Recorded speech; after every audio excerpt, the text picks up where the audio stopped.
Dostlar, deməli, dünyanın və Fransanın ən məşhur yazıcısı olan Victor Hugo'nun doğum evindəyik. Yəni doğulduğu ev muzeyidir hazırda Fransanın Besançon şəhərində. Bax, bu ev anadan olub, elə quruluş olduğu kimi də qalıb. İndi içərisini göstərəcəm. Ev 1799-dan tikilməyə başlayıb 1804-ə qədər. Görünür ki, tikinti hələ başa çatmamış Hugo burada olub 1802-ci ildə. İndi irəliləyirik, onun ev muzeyinə baxaq. Bu da onun yazdığı, gördüyünüz kimi əsərlərin siyahısıdır.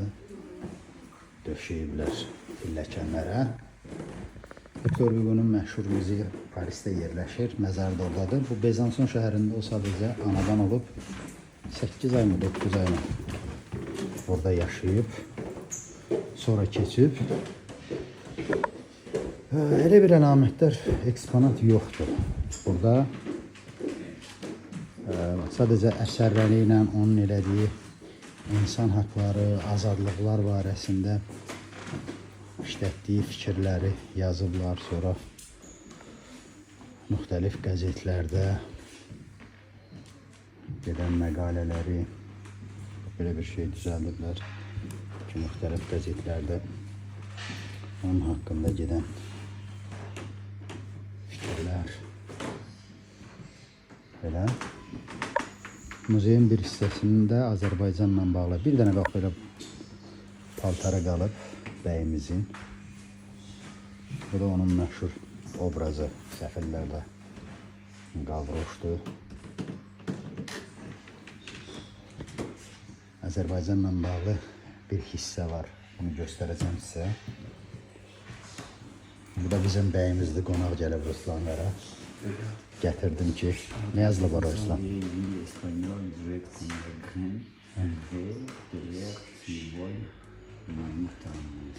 Bu İspaniyanın burada koloniyasında olubdur və ona görə Besançon bu şəhər əvvəl İspaniyanın. Çalışıram ki, bərk danışmayayım, insanlara mane olmayayım. Bu da onun. Baxın.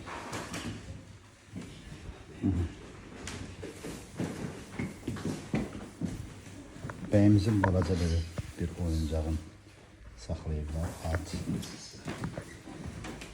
Onun at çapmaq məharəti haqqında heç nə bilmirəm, amma İlham atı çox yüyrək olub, bilirsiniz. Çox sevdiyim. Necə? Orada bir kağıtlar var.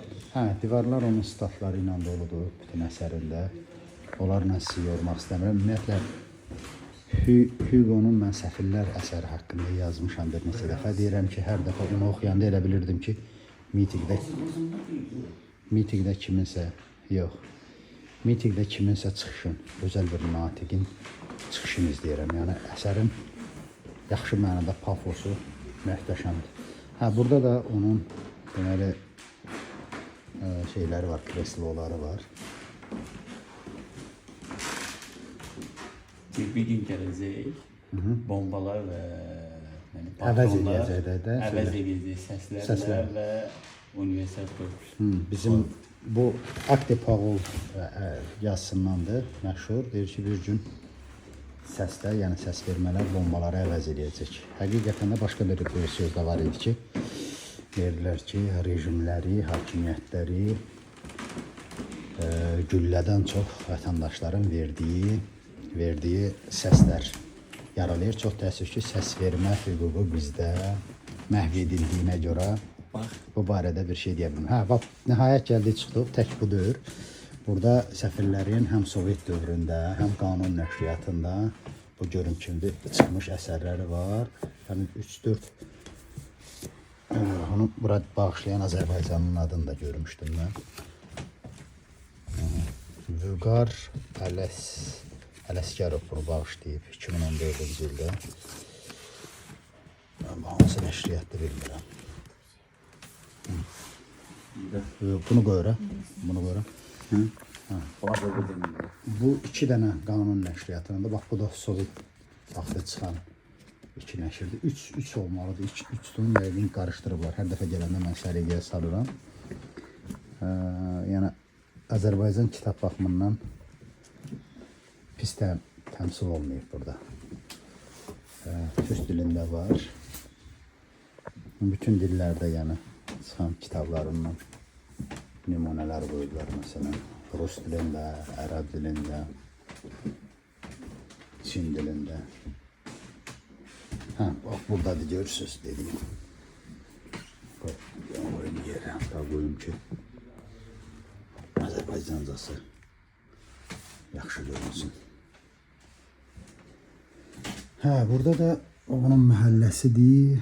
Çox təəssüf ki buradan göstərə bilmirəm. Bunun qonşuluğunda da bax tam bu tərəfdə də məşhur Lumière qardaşları anadan olub. Yəni bir məhəllədə doğulublar. Çox təəssüf. Bax bu timdə də Lumière qardaşlar olub, amma nəyə görəsə Lumière qardaşlar üçün belə bir şey yaratmıyorlar. Onların ev muzeyi Lyondadır, Lyon şəhərində. Bütün otaqlar onun statları ilə, kəlamları ilə doludur. Bu da zamanında qəzetlərdə, Savranda qəzetlərdə getmiş fikirləridir.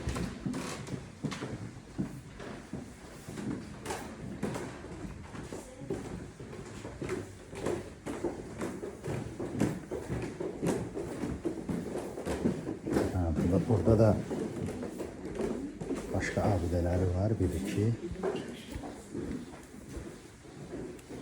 Kitablarıdır. Notre Dame Paris. Daha götürmüyorlar hediye için. Hediye için yok. Pulum verip 20 euroda. Bak bu kitap 20 euroda. Evet, başım bırak.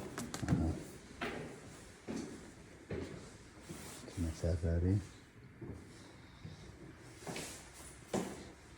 Qədim bir abidəsi.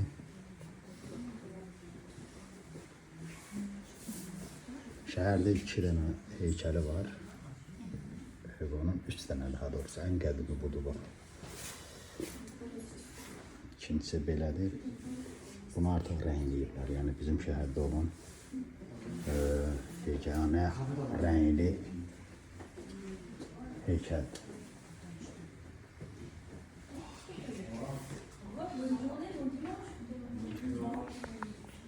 Belə dostlar.